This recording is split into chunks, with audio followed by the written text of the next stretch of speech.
एक माता थी, वो हमेशा उल्टा करती थी, हमेशा जो भी बोले उल्टा करती। तो एक उसका पति बड़ा परेशान था, तो उसने अपने दोस्त को अपनी व्यथा बताई कि जी हम जो बोलते हैं हमारी पत्नी उल्टा करती है। तो किसी अच्छे दोस्त ने उसको सलाह दे दी, एक बात बता, तू एक काम कर, तुझे पता है तेरी पत्नी उल्टा करती है, तो तुझे जो काम करवाना हुआ करे तू पहले से उसका उल्टा बोल दिया कर, तू अपने आप सीधा कर देगी। तो बोला बात तुम्हें तो दम है, पर चलो पहले एक बार ट्राई करते हैं काम बनता है कि नहीं। तो घर आया, श्राद्ध पक्ष चल रहे थे। तो पिछली बार जब श्राद्ध पक्ष में उसने कहा था पिताजी का वो करेंगे तर्पण, तो फटाक से बोली थी अरे गए पिताजी चले गए, अब उनके पीछे थोड़ी हम ये दिन रात करते रहेंगे, जाना था जिसको गया वो। पति ने सोचा अब बोलूंगा तो फिर वही बोलेगी। तो दोस्त की बात याद आई, उसने कहा जी सुनती हो, देखो तुम सही कह रही थी, अब जाने वाले गए, अब उनके लिए पीछे से ये सब काय को करना, हम कुछ नहीं करेंगे।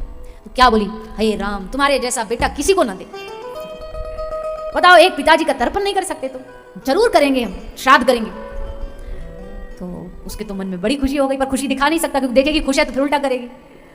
तो पति ने उसको कंट्रोल पे बोला हाँ तू सही कह रही है, चल ठीक है अब तू इतना कह रही कर ले, पर देख ज्यादा हम ना झंझट में पड़ेंगे नहीं, कुछ ज्यादा, एक ब्राह्मण और एक रोटी सब्जी बस, ज्यादा कुछ नहीं। बोली मैं तो 56 भोग बनाऊंगी, 11 बामन बुलाऊंगी। पति बोला वाह ये तो बड़ा अच्छा हो गया। तो बेचारा पति होशियार होकर के सब काम उसे कराता जा रहा था। बाद में बारी आई कि जो वो वस्तु सामान बचा उसको जाकर के किसी अच्छे बहते हुए जल में डाल देना। तो बोली ऐसे बहते हुए पवित्र जल में क्यों डालूं, मैं तो नाले में डालूंगी। तो माँ चली गई। अब पति ने सोचा ये उल्टी खोपड़ी डाल तो आई, तो उसने कहा देखो जी तुम डाल तो आई, पर अब उसको जाकर के ना हरिद्वार में गंगा जी में मत डालना। तो बोली मैं तो गंगा जी जाऊंगी, ले थैला झोला चल पड़ी।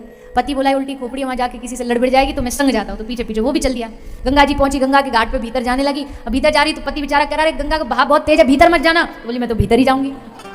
और भीतर घुसती चली गई और बहाव में घुसती चली गई और बीच में उसमें जाके बह गई। वहीं पर गंगा मैया कृपा से गैया खड़ी थी, वहां उसकी पूंछ हाथ में आ गई। तो किनारे पे खड़ा पति खुश हो गया और बोला देख गंगा जी ने कृपा कर दी, गौ माता को भेज दिया, कस के पकड़ लेना, छोड़ मत देना। बोली इसी को छोड़ूंगी।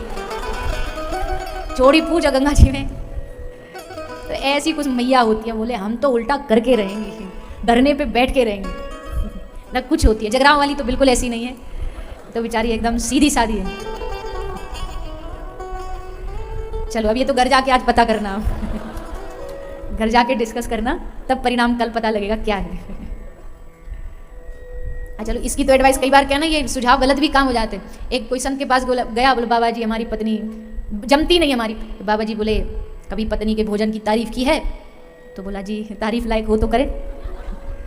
तो बाबा जी बोले हो चनाओ करना पड़ेगा, जाओ करके देखो कृपा बरसेगी।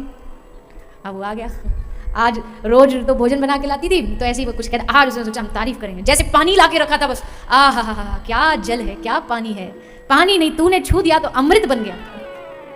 फिर पानी के बाद रोटी, क्या रोटी बनाई है, अन्नपूर्णा देवी साक्षात मेरे घर अवतार लेकर के आई है, क्या गोल गोल रोटी है। और सब्जी तो पूछो नहीं, ऐसा बढ़िया भोजन ना तो हमने कभी खाया ना चखा, क्या बढ़िया भोजन बनाया। सोई पत्नी भीतर से बेलन लेके आई।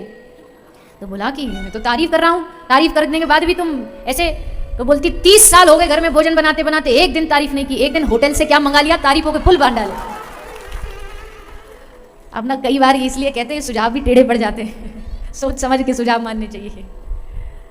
तो महाराज टुंदरी बोली धुंधकारी नाम रखूंगी। आत्मदेव ने कहा देवी तू जो रखे रख ले, पर बस शांति बनी रहे घर में। धुंधकारी नाम रख दिया। अब जिस गैया को फल खिलाए